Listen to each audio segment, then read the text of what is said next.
Oh, yeah.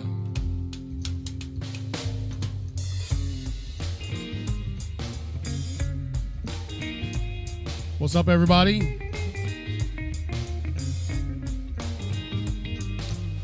It's your friend CL King coming to you live from the High Definition Studios here, right here in Impactville. I'm sitting high atop the Ruth E. Plowden Legacy Chair. The lady who's responsible for saving me in an unsavable situation. That's right, Ruth Plowden was my foster mom, and I'm grateful to her. So we named this chair the Ruth E. Plowden Legacy Chair. I hope everybody's having a great afternoon today. It is Saturday here in Impactville. So we decided to do a special broadcast.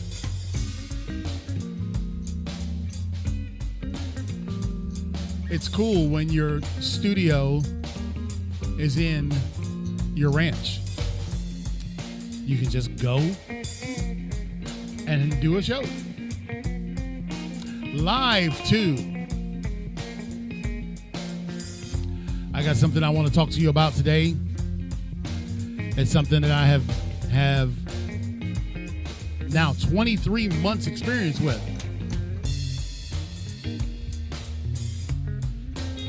If a person works out for 21 days, they've developed a habit. Get them into 3 months straight, and they're just about in a routine. 6 to 9 months, it's a lifestyle.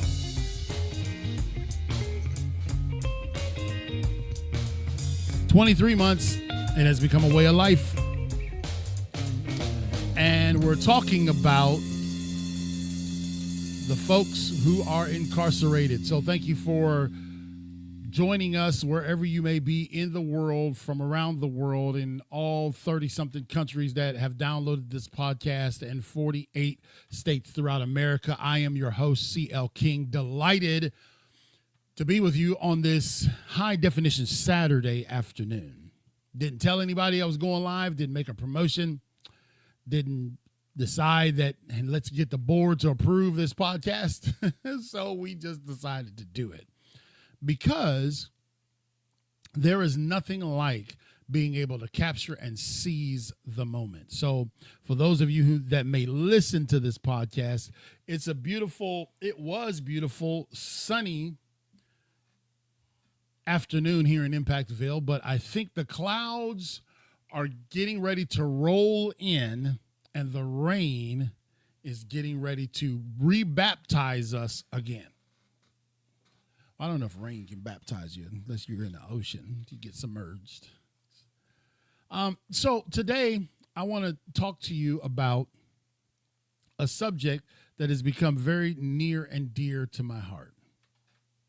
It's a subject that when you bring it up in certain circles, you can induce certain responses. You can, based off of the circle that you bring this topic up in. We're talking about the incarcerated and their lives after incarceration. Why are we struggling so much in America with the prison population? Why is it such big business? And what are we doing? What's the reality on the ground, the boots on the ground, the real reality for prison reform and reentry programs, et cetera? What's the reality? Because what we may see in the 50,000-foot brief doesn't necessarily translate to what's actually happening at ground zero.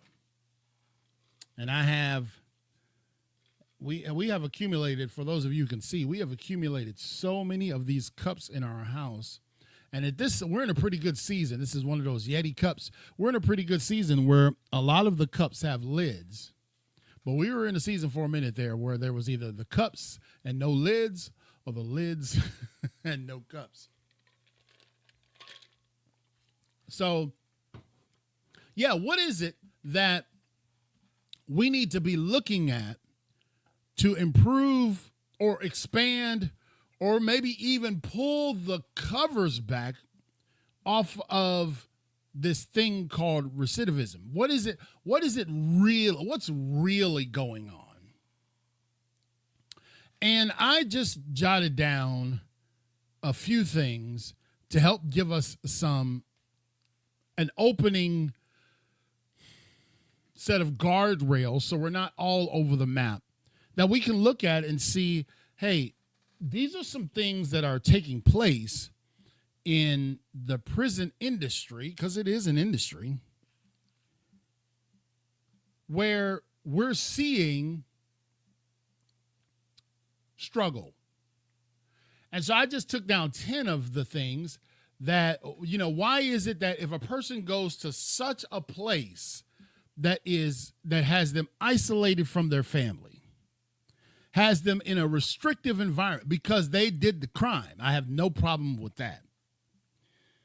But if they pay, which is what we're expecting this hiatus for them to do, we're expecting them to pay for the crime that they committed with their time, with their treasure, with everything.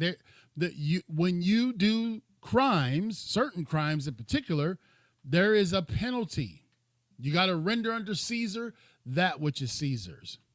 But there are some reasons that we're starting to see why people who do certain crimes, low-level, mid-level crimes, they do their time, they go into this facility of mass restriction, and they come out, and not too many days hence, they find themselves back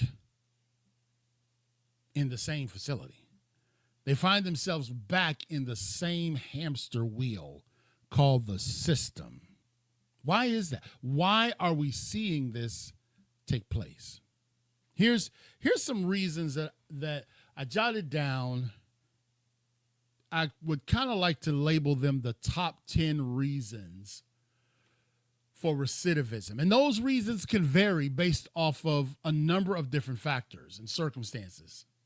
There are a lot of systemic factors, but there are also common factors that I've seen studying this.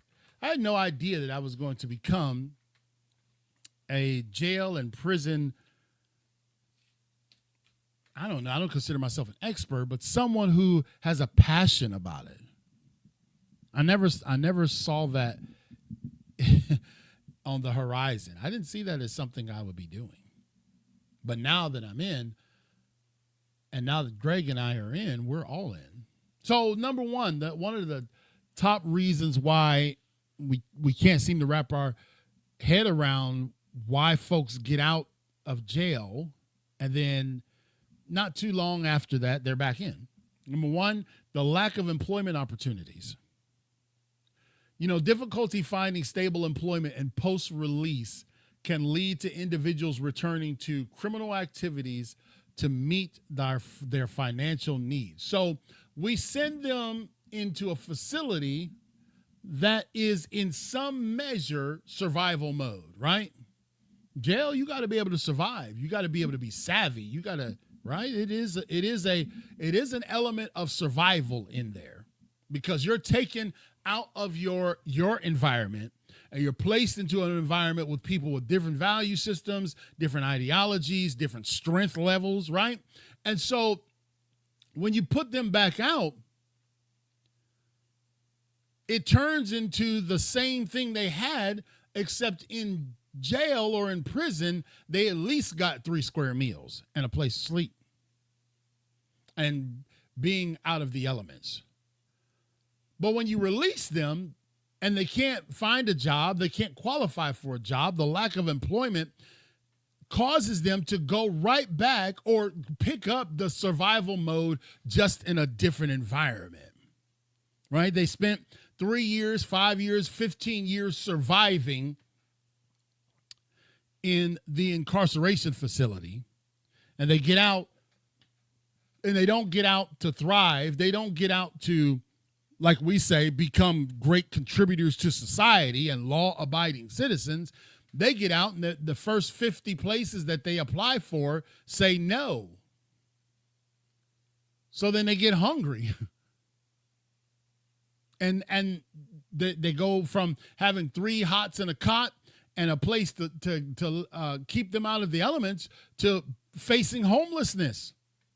You know, employment is important, especially for people who are employable, who otherwise would be able to work, but because of their penalties and because of their crime, they can't. So what they do, they go from one survival system to another survival system, and we thrust them into survival mode. So if they can't find a job, they got to revert back to those criminal activities, those survival instincts, to help them provide and meet their financial needs. It may not be that they need to get out, they're getting out to go smoke crack.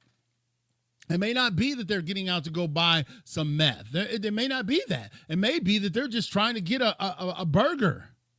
It may be that they're just trying to find a place out of the elements. And, you know, we say, hey, look, you've got to pay your debt to society. And then when we put them out and there's no opportunity for them to continue to pay that debt and continue to become, find the on-ramp back to being a contributor as opposed to a consumer, what's the problem? Why is that? Why is that a thing? You know, one of the leading reasons why folks struggle when they get out is because of substance abuse. Substance abuse, addiction issues are tough, and they're exacerbated by a lack of access to treatment facilities and treatment support. All of those lack of elements can contribute to recidivism. Did y'all know that? I spent 5.5, 6 years on legal prescribed pain medicine. I was on what was called pain management. And for those of you who think that, well, you know, you just got to get your life cleaned up, it's easy, just pull yourself up by your bootstraps. Let me tell you something. It was a struggle for me to get myself off of oxycodone, and I was prescribed it legally because I had $500,000 in back surgeries that failed. So substance abuse doesn't always start out as abuse. Substance abuse can start out as use because of a surgery, because of an injury. Right? And what we have done in that arena, at least from my recollection, is we say, hey, here's your 30-day interval of this particular narcotic. Use it for 30 days and then come back and see us in 30. And there would be occasional urinalysis, and they would count your pills. But after a while, when they seen that you were good to go, they'd stop counting your pills. You wouldn't have to take your urinalysis. It was just, hey, man, okay, get your re-up. And so for those who don't understand the substance abuse, how that migrates into substance abuse is when you violate or you go against the prescribed dosage rate, even by an hour, or even by a pill, you're setting yourself up for failure. You're setting yourself up to become dependent. That's right. If it says take one every 6 hours and you mess around and take one every 5, what you're going to do is you're going to start chipping away at that tolerance, and pretty soon you're going to need one every 4 and then every 3. And you're going to wake up one day and realize that you are abusing this substance that was designed to help you get through the agony of perhaps a surgery or an injury. So, and then it plays this cycle. You're psychologically and physically addicted. And so when people enter into our incarceration facilities like that, man, there's got to be so much more to their rehabilitation than just, you know, some fluffy, flowery words or some every now and then programs. Mental health challenges. See, jails and prisons are not mental health rehabilitation facilities. They're not mental health treatment facilities. Mental health is a huge issue in America. And, untreated mental health disorders such as depression, anxiety, PTSD can make it difficult for individuals to successfully reintegrate back into society because we may have put them in a position in this controlled environment to where perhaps they couldn't act out or their manifestations were somewhat suppressed. But we never treated them. We just endured them. And so when they get back out into freedom where there are no restrictions, their manifestations come back in full vigor. And what do we see ourselves doing? Like relocking these people back up because, man, just to get counseling services in some cities takes months and years. Do you know that? Just to get a basic counseling service takes years sometimes to get because there's such a backlog and because there's so few in the pool that are available. Here's another one: lack of education and skills. Why we see people repeat. Why does recidivism still lurk around the corner? Lack of education and skills. Limited access to education and vocational training programs can hinder an individual's ability to secure lawful employment, increasing the likelihood of reoffending. So we bring an unskilled person in, right? We take them from everything they know. They lose it all. And then we're going to take that same person and send them back out into society with less skills than they had when they came in. Lack of education and skills is an issue. I see the matrix for what programs are offered in prison facilities. And some of them, it's just like, well, no wonder the people get out and can't succeed. There's got to be something offered more than culinary opportunities. Yes? So the lack of education and skills, man, a person can't stand on their own 2 feet. That knowledge is power. And this is one of the reasons why we find that the recidivism continues to happen, and we see it. It's a stubborn number that won't budge, no matter how much we're trying to make it fluffy and make it appear like we got our act together. It's still a problem. You want to know another one? Because I'm going to read this article to you in a little bit. The lack of reentry support. You think about it. We take them out of their environment. And in the controlled environment of a prison or a jail, they have every type of support mechanism required. They have food. They have clothing. They have shelter. They have religious services, right? They have some measure of substance and treatment, whether it be AA or NA, or maybe those are in the jails. Have maybe a few handful of skills training programs. Maybe they learn how to build. And so on the inside, we're kind of helping them to maintain. But then on the outside, we don't see that same vigor, that same funding, those same resources available. See, reentry support is important to preventing a person from reoffending. Watch. Insufficient support and resources upon release, including housing assistance, counseling, and mentorship programs, can leave individuals vulnerable to reoffending. See, so it's a multi-tiered, layered process that has a whole lot of other indentured issues with it. So it's not just, hey, man, we give you the money that you saved or earned while you was in jail. Here's your bus ticket, your brown paper bag full of clothes. Go forth and prosper. That approach never works. But then when they are released back into society, we find that it's the reentry programs are on life support. It's inefficient. There's not enough of them. There's not enough funding for them to be robust and vigorous in helping people.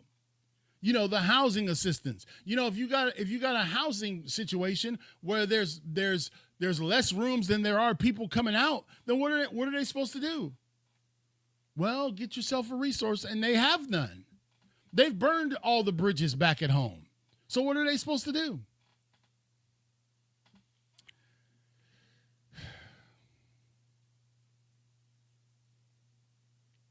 Family dynamics also play a role in reentry challenges. Dysfunctional family relationships definitely play a role. It includes the lack of family support or involvement.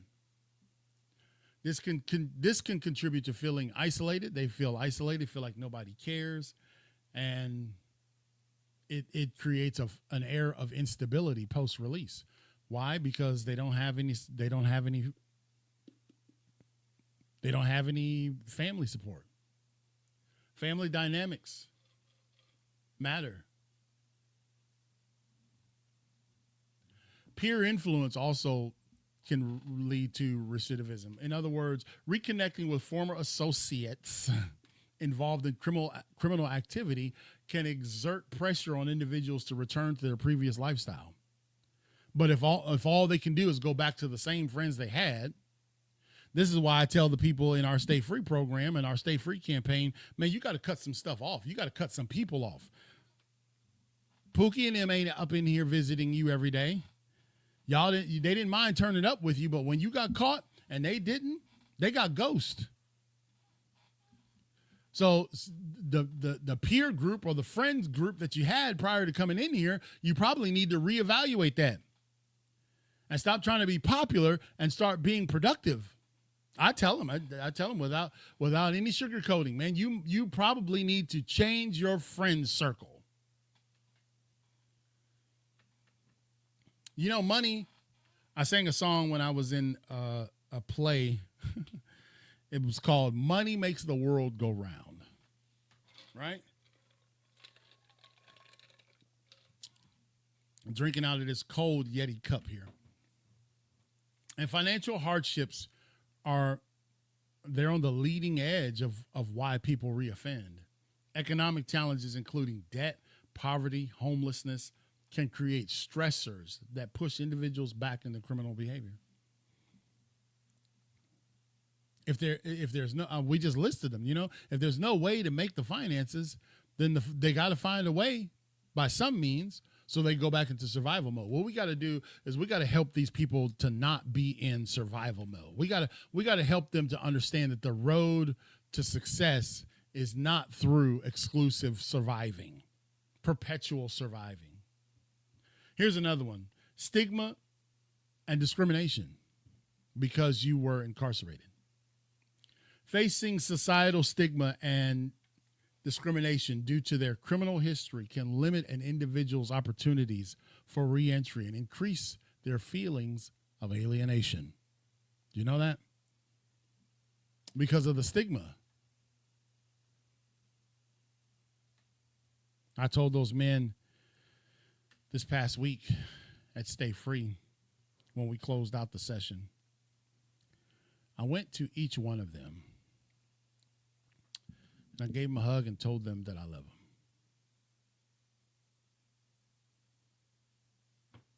And I said, I don't care what you've done. I want you to have heard, at least in the last 30 days, that somebody loves you. And loves you without conditions. I don't love you for what you can do for me. I don't love you for what you can bring to the table. I love you because of who you are. That's it. You're a human being. And it does have there is a a feeling that comes over you when you walk into a room full of people in orange jumpsuits or stripes. But when you stand in front of them like we do every single month for the past 23 months, you recognize that they are just as human as you are. You recognize that they're just human beings. You recognize that their creation, just like I am, just from dust. And then the last one that I saw as a point was the lack of community resources. You know that we talk about the community being a source, but limited access to community-based support services such as mental health treatment, substance abuse programs, and affordable housing can hinder successful reentry and contribute to recidivism rates. It's just that simple. Especially if, okay, so whatever they did and they were in their community, if we put them back in that community that is on life support relative to community resources, then all we're doing is just putting them back in and setting the timer for when they will return. We're just letting them go back in, and we push the stopwatch and say 2 days, 3 days, 5 days, a week, they'll be back. And you know, that's $300-something million a year in the state of North Carolina for people who get out and have to come back in. That's what it costs the state of North Carolina. Over $300-something million. I think $323 million. Imagine what we could do if we didn't have to spend that money, where we could spend it on actual programs that help people who have gotten out. We're spending more time and focusing and energy on the folks that get in. And we don't do a good job of those people who have gotten released. I'm not going to paint you some rosy picture like this is not a reality. This is the truth. This is why we created Stay Free, because I feel like Stay Free is like a missing link between the programs and the performance. Like, you got programs, but do they help you perform outside of these prison walls? Do they help you? Or are they just programs? And what I have to emphasize to a group of men and women is, hey, listen, man, sometimes these things that we tell you are going to happen, they don't. Okay? You're going to get out and you're going to be rejected for all the jobs you apply for. You're going to get out and mama and them ain't going to let you back at the crib. You're going to get out and your girlfriend's not going to want nothing to do with you. So you ain't going to have no place to stay. You're going to get out and 15 of the 15 jobs you applied for, 15 of them are going to say, no, we don't need you.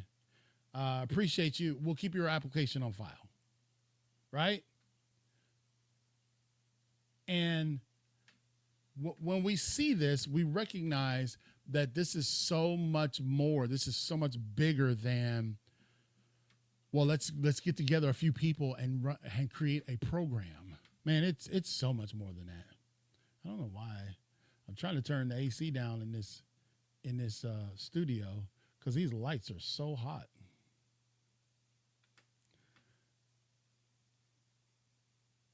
Well, there we go.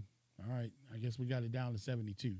But I think these lights make it like 96. There we go. So I wanted to read you a message.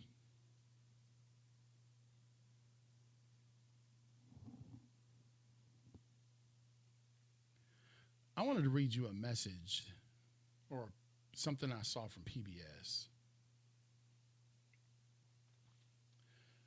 That the title of the article, PBS.org, is that the U.S. spends billions to lock people up, but very little to help them once they're released. I wanted to kind of unpack this article for you. The U.S. spends $81 billion a year in mass incarcerations, according to the Bureau of Justice Statistics, and that figure might be estimating the true number. In 2017, the Prison Policy Initiative estimated that the actual cost on state and federal governments and impacted families is roughly $182 billion. Those dollars go to staffing the criminal justice system and meeting the basic needs of more than 2 million Americans who are incarcerated. Crime and behavior is always going to be there. It's not like you can wave a magic wand and tell people there shall be no more crime, because it won't happen. But how we address it, how we look to make this thing better is really what's got my attention. One of the things they said is, but when those people leave prisons or jail to reintegrate into their communities, the question of where support comes from gets complicated. Like, where does the drop my microphone? Where does the support come from? Where does it come from? And why is it so complicated? If we know that there are so many people that are cycling through the system every year, why is it so complicated? Government funding for parole and other reentry services is minimal in comparison to the amount spent to incarcerate people, and organizations struggle to apply and reapply for those funds. Reentry organizations, most of which are nonprofit, run on small, tiny budgets. When they aren't competing for grants, they're trying to fundraise against causes that many donors see as more compelling. So you're trying to raise money to help people in reentry, but the other fundraisers are being raised to send folks to cheer camp. Or, you follow what I'm saying? You can name the list of comparisons, and these nonprofits, which are few in number, who are trying to raise money to help bolster the reentry programs, they're competing against other nonprofits in the community. There is a saturation of competing nonprofits. And so when they're looking for donations and they're looking for funds, folks are like, I want to put my money elsewhere. And can you blame them? They may not know anyone who's incarcerated. As far as they're concerned, that's the jail's problem. That's not mine. Keep them there, keep them out of my neighborhood, and we're good. Am I telling the truth?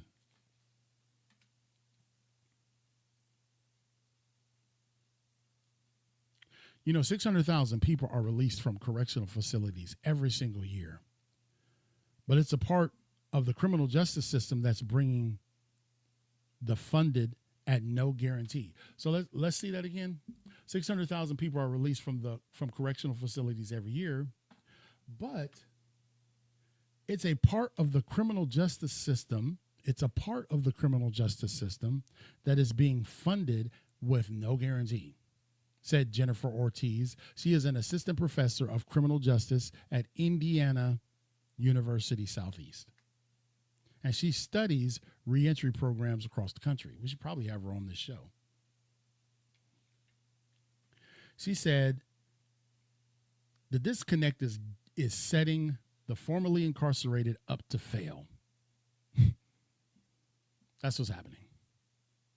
So we've got to either address this, we've got to either talk about it, we've got to bring it to the forefront, or we can continue to gloss over it like everything's cool. We can continue to have galas and pageants and walk around with our bow ties and have big hats on, while the issue on the ground is a whole lot different than that. We can't tell someone released from prison, here's a checklist of 20 things to do, such as a mandatory drug test in the middle of the day, or participating in other supervision programs, and provide them no support to do that, she said. We have to create a better system in which people can achieve those goals. She says this is what Ortiz said. Some progressive states are starting to channel money into reentry programs that directly address the needs, like government-funded housing. Other states are actually creating reentry divisions within their Department of Corrections, which needs to be done. Listen, if the state and federal funding is being funneled into this organization for staffing and facilities, why not add the funding and give a funding component for reentry? for rehabilitation. Like bolster it. Not just give a line item budgetary trifle amount of money, but like really demonstrate that you believe in this. Like you're really ready to invest in it. Watch this. Most states still rely on their parole systems as the primary means to help people return from prison. When a person is released from the prison and they're ordered onto parole, the parole officer is meant to help them find employment, housing, and identification, which are just some of the many needs people face coming out of jail. Watch what Ortiz says. She goes on to say, the way parole is set up now, it forces men and women leaving prisons to feel the pressure of intense scrutiny, knowing that if they slip up even once, they will be sent back to detention. So the parole system has a certain culture. And here's what she says. Ortiz says, parole and probation should shift from surveillance toward rehabilitation. Right? They were already surveilled for their time in incarceration. They were already watched 24 hours a day. So now when they get out and they're on parole, I understand the concept of parole, but can we make it so that we're actually looking to help this person become a contributor to society? Most of the costs around probation or parole are often transferred to the formerly incarcerated person. So the cost of being on parole is given and passed on to the person that's on it. And those costs serve as roadblocks to integration. This is what Ortiz said. For example, some parolees have to pay the parole program as they go, and others often have to give up time to meet the scheduled appointments when they could be working. Ortiz explained that parole officers often direct people to nonprofit reentry organizations, which are better able to do the work without costing the impacted person. The problem is, she says, those nonprofits are largely underfunded. Is that not true? Is it true that we say we got to rely on a community, it takes a village, and then we have all these nonprofits which are underfunded? They can't support. But there's billions being poured into the prison to keep the lights on, to keep the staff, for folk, right? There's billions of dollars being poured in there. So why don't we look at the holistic approach of somebody coming in? Well, that's not our responsibility. So then we're okay because we do good at housing them, but we don't do good at helping them. Funding for reentry programs from the state or federal sources often comes in the forms of grants. These grants need to be reapplied for, aren't consistent, and can be cut off after the grants contract is over. So every fiscal year or however long the life of the grant is, you're back wondering, is this program going to still be around? Here's what New York does. New York uses government contracts to fund reentry programs aimed at stopping recidivism through groups like the Fortune Society, which provides resources to people coming out of prison or jail, like housing, education, and employment. So they're focusing on those real tangible needs of somebody that's been incarcerated. But watch this. The Fortune Society CEO Joanne Page said that this kind of funding source, which makes up a majority of the program's budgets, along with federal grants, has become stressed, and it became stressed during the pandemic. She said that the pandemic was the most challenging financial climate in 30 years she had been in. Page said New York City and state are behind in providing the money promised in contracts for programs that the program was designed to help. The program is already paid to implement them, and that money is wasn't brought back to them. We've never seen a level of delay in contract processing like during the pandemic. And payments that we're seeing now, she said, we run the programs on borrowed money with Scotch tape and sealing wax. She said we spend $100,000 to $150,000 a year on interest on borrowed money. That money we're just throwing away.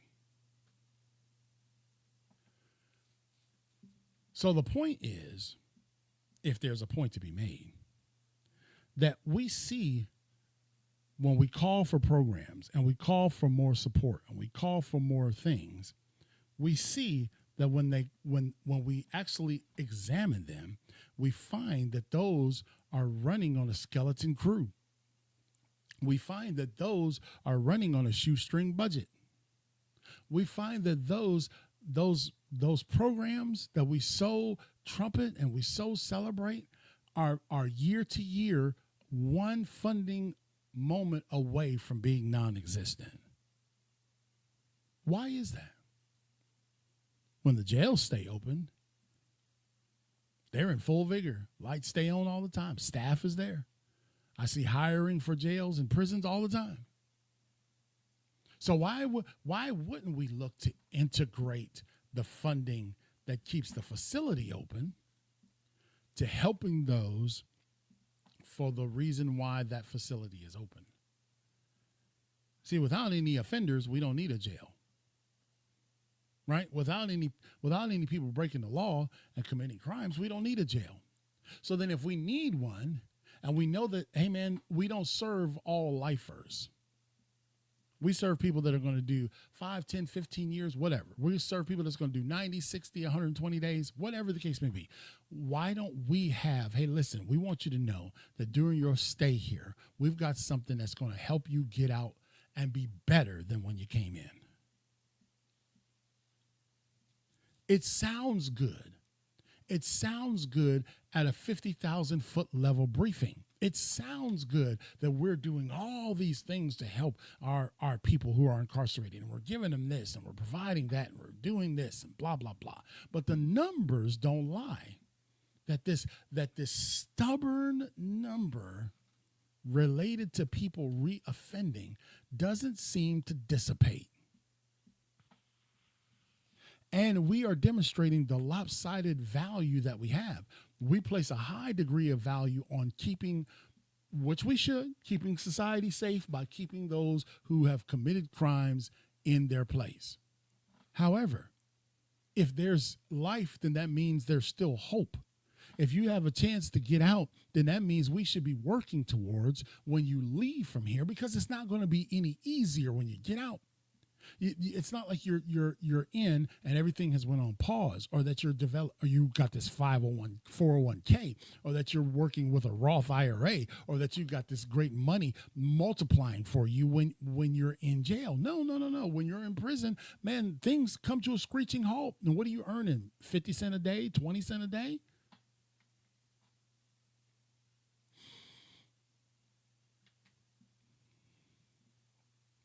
And I say all that to say, man, when I looked into those men's eyes, when I looked to those ladies' eyes this past week, you realize these are just human beings who've made some unfortunate choices. These are some human beings. And if it wasn't for the grace of God, even I could be one. Isn't it true? You ever thought about that? You're just one small decision away from being incarcerated. And the road, it's not the same for everybody. The path is not the same for everyone. There are people who have the opportunities because they've got those elements in place, the support system, the structure, the drive, and all that. And then there are others who they get back out of jail or prison, and it's like they're coming into a foreign country. They don't know what their first step is.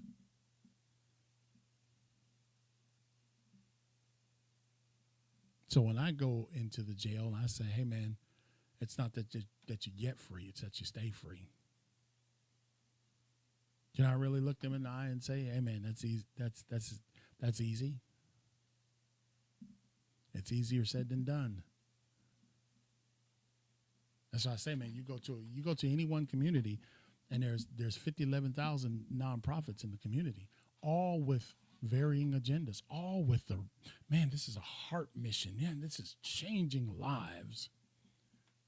And so everybody is coming like little baby chicks with their mouth open, looking for the funding source to try to help those.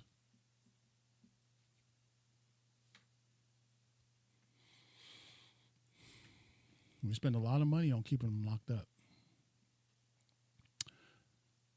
But by comparison, we spend very little to help them stay free. And our mission is to just try to change that. One life, one day at a time. So that's it. That's it for me this afternoon. It's been my delight and pleasure to be able to come and bring you some entertainment from the High Definition Studios. I know it probably wasn't very entertaining because it's a tough subject. It's a tough topic. I get it. It's a hard topic. But every time I go into that jail, I realize, man, I know Sheriff Chip Hughes could use another $300,000 or $400,000 a year to bring some more robust programs. I know he wants to. He's an example of a leader who says, hey, by any means necessary, let's try to get these people to the degree, to the level in life where they don't come back. He talks the talk and walks the walk of rehabilitation in his jail. That's why we've been there for 23 months. He's making an investment in those men and women to say, hey, listen, if somebody can come and motivate you, man, part of that might be half the battle right there. You just being motivated to just stay away from here. That's why we call the program Stay Free. All right, so I hope everybody has a good afternoon and good rest of the day. It's only 1:56 on the East Coast, so go find something to do. Go hang out. Go love on somebody. Go hug. Go volunteer at one of those nonprofits that need our help. Until next time, ladies and gentlemen, take care.